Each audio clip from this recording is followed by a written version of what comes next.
Semangat. Datanglah engkau.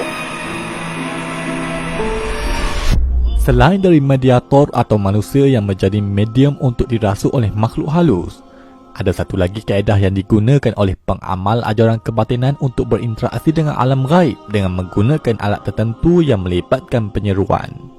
Kaedah ini sudah lama digunakan oleh masyarakat Cina sekitar tahun 1100 Masihi yang direkodkan dalam dokumen sejarah dinasti Song. Kaedah interaksi dengan roh itu dikenali sebagai Fuqi.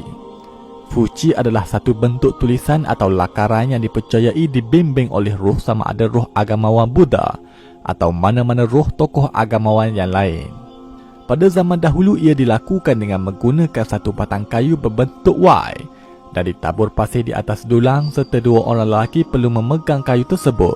Ketika sang lelaki yang memegang kayu itu akan dirasuk atau berada dalam keadaan sepada sedar, maka dia akan menulis di atas pasir dan kesannya akan meninggalkan jejak di pasir tersebut.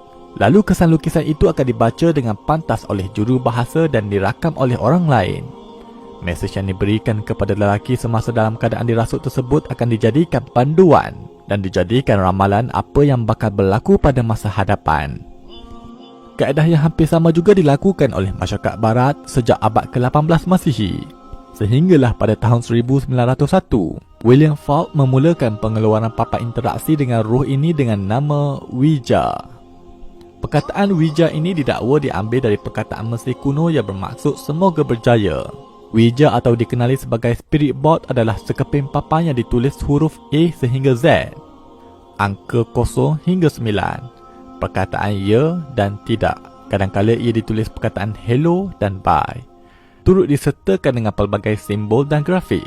Setelah itu perlu disediakan satu keping kayu atau plastik sebagai petunjuk untuk menggerakkan mesej semasa sesi berlangsung. Sebelum melakukan upacara berinteraksi dengan roh, seseorang pelaku itu hendaklah memanggil apa-apa nama orang yang telah meninggal dunia untuk datang berinteraksi dengannya.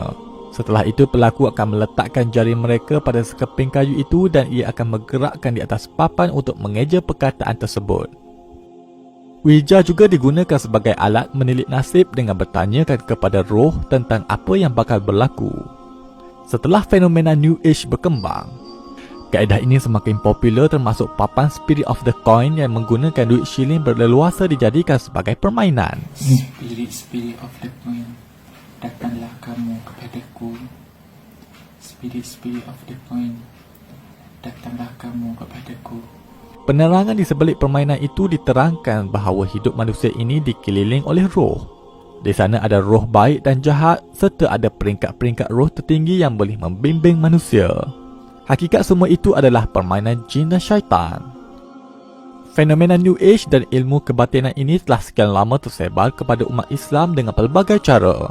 Buku tersesat Kebatilan Gerakan New Age merungkai sisi-sisi kebatilan jelas pada ajaran kebatinan ini.